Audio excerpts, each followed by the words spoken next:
Lannister, Baratheon, Stark, Tyrell. They're all just spokes on a wheel.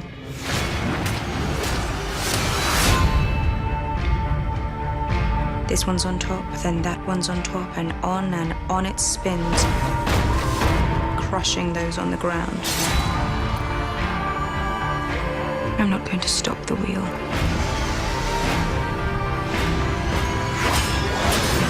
I'm going to break the wheel.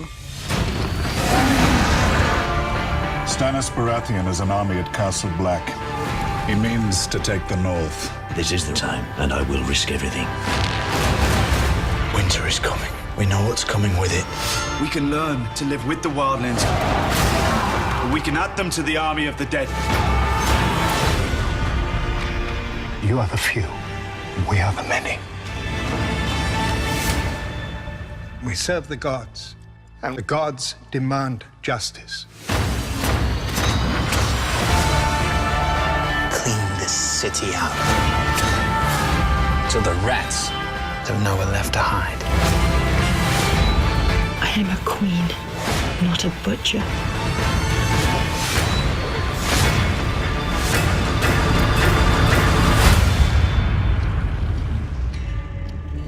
All rulers are either butchers or meat.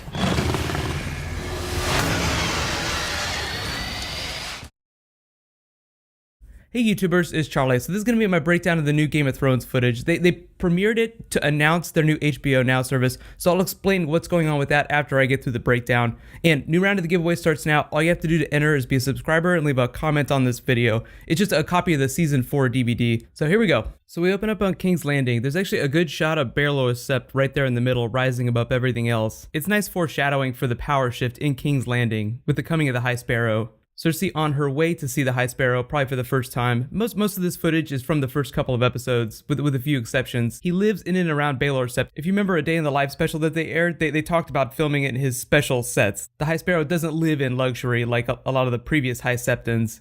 So the area around Baelor Sept is pretty humble, and he uses those resources in and around there to feed the poor. As you can tell, he's not going to be a big fan of Lannister gold.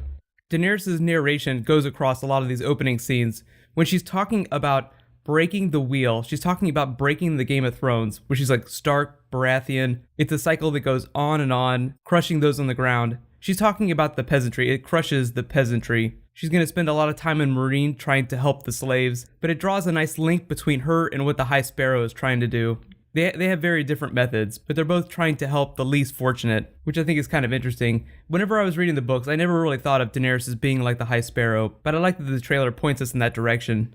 Here we have Stannis Baratheon up at the wall. It looks like they're getting ready to sacrifice someone. It looks like Melisandre is getting ready to burn someone at the stake. There's a later shot of Selyse Baratheon, like almost crying on the snowy ground, so it might have something to do with her, maybe not, because it doesn't look like those scenes happen sequentially. Remember, they have Shireen Baratheon at the wall, so they might be substituting her for one of the other characters from the books, but she also went to the wall in the books too, so they could just be adapting her part straight off the page, but Typically what Dan and Dave do is they'll give certain characters storylines that they're not doing, that they don't include, to other characters that they've already cast from previous seasons. Here's Sansa up towards the north of the Eyrie. It looks like you can see a banner from House Aaron in the background. Isn't it awesome how she's starting to look more and more like Catelyn? Here's Arya with her coin. Since she's in a stone room lying down, it looks like she might be inside the House of Black and White at this point. This is an old shot of Margaery from the previous trailer with the Queen of Thorns. It looks like this might be connected with the Loras clip that's later in the trailer. We see Loras getting dragged away from a trial with the High Sparrow. He, being a very religious man, probably doesn't look very kindly on some of the rumors about Sir Loras.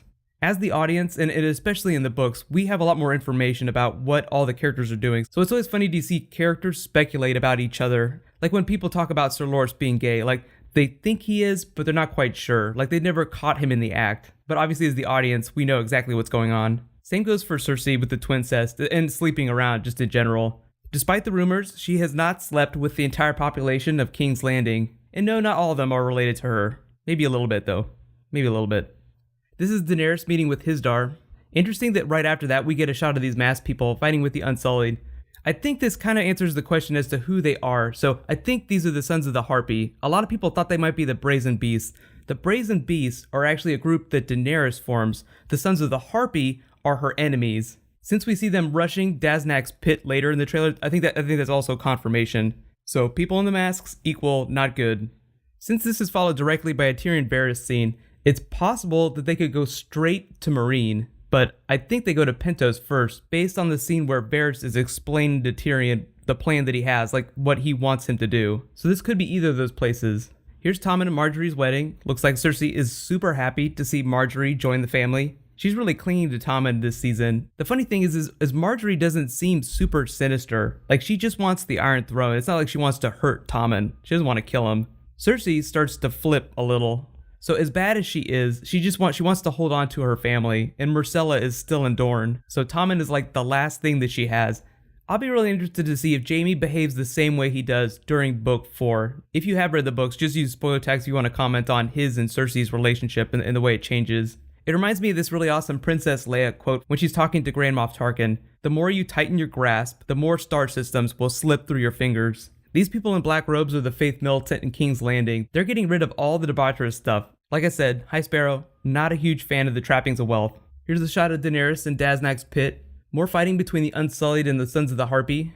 Here's Jon Snow leading a force up to Hardhome. His narration kind of explains what he's trying to do. When he's talking about the army of the dead, I know it sounds like he's talking about the Brotherhood and Stannis' army, but I think he's also trying to prevent them from joining the literal army of the dead, as in the army of the White Walkers. So technically he's trying to help them, but it doesn't look like they want to be helped. Here's Tyrion, who looks like he sees Drogon flying over his ship. There was the poster that they released with Drogon hanging over him, but it's hard to tell if that was actually going to happen or if that was just something that they mashed together, like the lion meets the dragon. Tyrion spends a lot of time reading about dragons all across the book, so I'll be interested to see how they explore that on the TV show. A lot of the time that we see him doing that is part of the Young Griff story, and that looks like it's pretty much been cut out. I know a lot of you are commenting that Drogon doesn't look like he got a lot bigger, but I think the time jump is just much shorter. Usually, like, the first episode of each new season picks up in the moments after the finale from the previous season. So like when we see Arya, for instance, she was like the last moment in season 4. That first episode will probably feature her on the ship. Like, we won't just see her in Braavos already. This is newly up-jumped Ramsay Bolton with Miranda. If you don't remember Miranda, she was the one with Ramsay chasing the other girl in season 4, like when they were hunting humans for sport. She seems like she's kind of an evil girl, but I don't know if she's enjoying this or not. It's hard to tell. Ramsay's all over the place. It seems like she's going to have a bigger part this season. They might give her the fake Arya plot from the books. This blew my mind the first time I saw it because it looks like Sansa is in the Stark family crypts underneath Winterfell. And remember, the Boltons were heading to Winterfell, so if Sansa is also in Winterfell, that's like a big WTF. Later in the trailer, it even seems like there are House Aaron guards, like the ones that are riding around with her and Littlefinger entering Winterfell. So Littlefinger might have some sort of plot to ally himself with the Boltons as part of some grand scheme that he's concocting. But if you read the books, you know what he's planning to do with Sansa. Here's some early shots of the fighting pits. Because we stay on this character right here with the helmet on, this might be Ser Jorah. Like, this might be his start in the fighting pits. He appears throughout the trailer.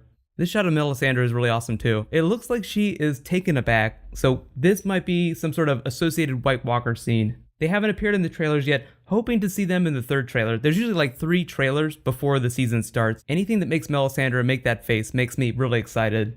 This is Stannis mapping flayed men troop locations, Bolton troop locations. The awesome thing is that we get narration from Roose Bolton in the background. It's not Stannis talking. I'll be interested to see if they take this to its logical conclusion and we see a Bolton versus Stannis fight. That would definitely be Winds of Winter territory.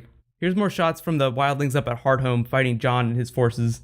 This is really fun. In the synopsis for the first episode, it says Brienne and Pod run into some trouble, but this actually looks like it happens later, like they're caught in the snowstorm. So it looks like they're traveling slowly further north. They might be heading for Winterfell, it's hard to tell. We see Pod here caught between Brienne, who's getting ready to take someone down. It's hard to tell who it is exactly they run into that gives them trouble. It could be the Brotherhood without banners. It could be House Aaron men. Here's a really awesome line. The High Sparrow says, "The gods demand justice." It's basically him saying that he's getting ready to start a holy war. Not necessarily against Daenerys or anybody outside Westeros, but against corruption as he sees it inside King's Landing, inside the realm. Which is bad news for anyone who does anything that the church does not approve of. Here's the Sand Snakes in Dorne, just doing some training. I'd say of all the places in Season 5, all the new locations, Braavos and Dorne are the 2 that I'm looking forward to the most. Here's a better shot of Jaime and Bronn fighting the Dornish soldiers. These are scenes from the previous trailer, just from different angles. Daenerys in bed with Daario. And then here's just a really awesome self-explanatory shot of Daenerys watching Drogon fly off the top of the pyramid. He's the only one that isn't caged up. If he'd have been around at the end of season 4, Daenerys would have had to chain him up underneath the pyramid too. But because he was off flying around, like he was too big to contain, he remained free. So he's continued to grow, where the other dragons are still a little bit smaller. But if you're wondering, I definitely think he's strong enough to carry her. I mean, Daenerys is a pretty small person to begin with. So HBO Now stuff, it looks like it's going to be available at the beginning of April. It's going to be on Apple platforms in the App Store, and you'll probably be able to watch it on that website too, hbonow.com. But you guys will really love this. So here's the subscription details. It's $15 a month. The first month, like whenever you sign up for the service, the first month is free. So that $15 that you pay is for the second month.